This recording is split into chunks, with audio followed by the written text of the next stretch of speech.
Greetings. This is John Joseph Xavier Cihon coming at you from Pittsburgh, Pennsylvania.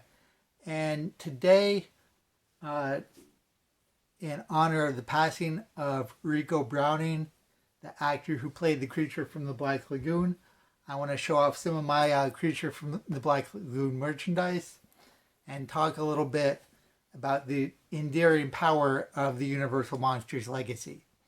Before I get into that, if you haven't yet done so, slap that like button and subscribe so you can find out about videos like this in the future.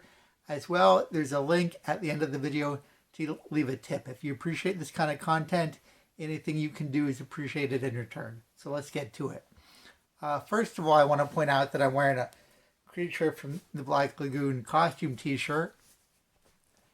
I got this at Kohl's, and I think it just speaks to the legacy of the Universal Monsters that I could get this at Kohl's.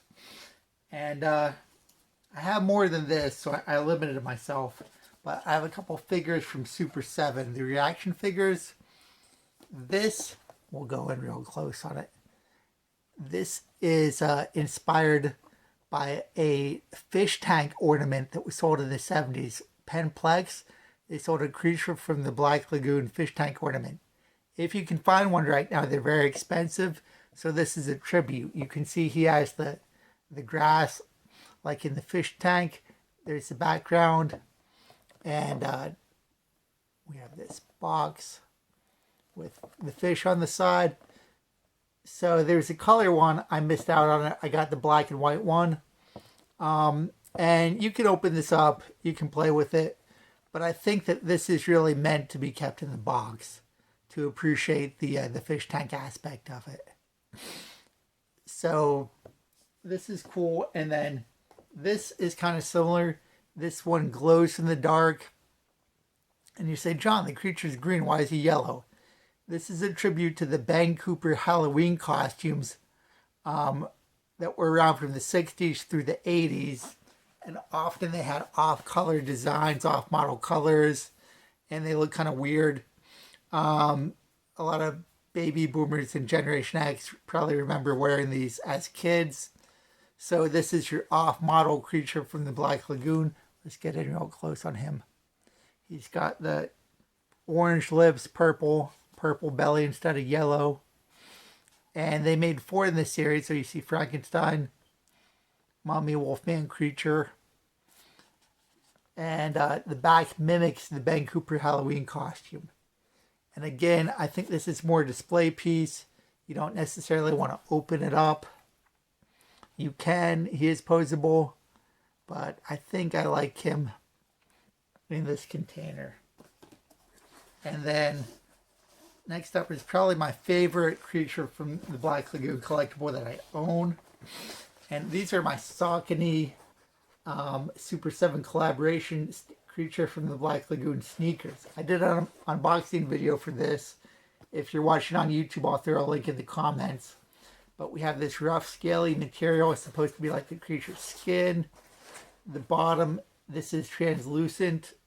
So it's clear like swamp water.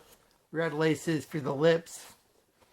This says monster in Japanese. And on the tongue, creature from the Black Lagoon, the logo. And inside, let's see what's it say inside. Saucony Super 7. So I've worn these quite a few times. Like these a lot. And probably one of my favorite ones. And they stand out, but they don't scream so much that you couldn't wear them with another outfit. So I have worn them, on more casual occasions when I'm not super dressed up. At monster movie conventions and film marathons, these are a must for me. And just thinking back, so Ricou Browning was the last living actor to play one of the Universal Monsters in the original cycle. He was 93. We were blessed to have us with him for a long time. Have him with us for a long time, rather. He was very active on the convention circuit. I kind of regret not talking to him when I had the chance. I could have, and I just didn't. I was maybe a little bit more shy back then. But very accessible. And I think back, the first of those films, if we go with Dracula, that came out in 1931. So it's just a little bit less than 100 years. And as a kid, I would watch those films. And even when I was a kid, almost everyone in them was dead. And that was the first cinematic universe. People talk about the Marvel Cinematic Universe now, but when Frankenstein met the Wolfman, that's what jump-started the cinematic universe. And then we had the House of Frankenstein with Dracula, Wolfman, Frankenstein, Abbott and Costello threw the Invisible Man into the mix. The creature in the original Universal horror cycle that ended with his last film in the 50s, he never got to meet the other Universal monsters in that. But he did get to meet them in the Monsters TV show, which used the Universal Monsters design. There's a Gill-Man creature in that. And then in the Monster Squad, he's with them in there. So he's definitely, part of the gang. He didn't interact with them in the original run, but later on he did. There was a proposed Abbott and Costello meet the creature from the Black Lagoon that didn't get made. You can search on YouTube and find a couple-minute piece about it, and there is some footage that survives. So it was just amazing to me as a kid to watch all these films, and it's even longer now. Almost every one of them is long dead, and the Ricou Browning was the one guy we had left, and now he's gone. So he's definitely the last of his era. And the history will live on. I mean, I just grabbed a couple of things around the house. But there's way more creature from the Black Lagoon memorabilia out there. Some people have a lot more than I do. So, let me know what you think. Are you a fan of the Universal Monsters? Do you have any of the memorabilia? Did you ever get a chance to meet or talk to Ricou Browning?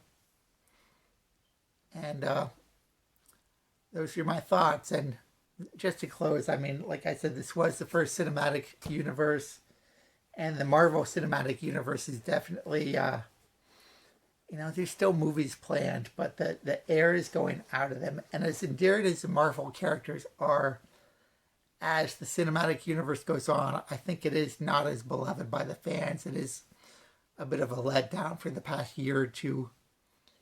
And I think the Universal Monsters Cinematic Universe, even though it wasn't known as such, some films are better than others, but I can watch every single film in that, no matter how many times I've seen it. And I think that is the most endearing thing. These characters have really grabbed the public's imagination. And so thank you for your work, Mr. Browning. Thank you for being as accessible as you were. And yeah, we'll go ahead and close it out now. So thank you so much for watching. Again, if you haven't yet done so, slap the like button and subscribe. There are links to leave a tip. And I hope you're having a great day. Take care.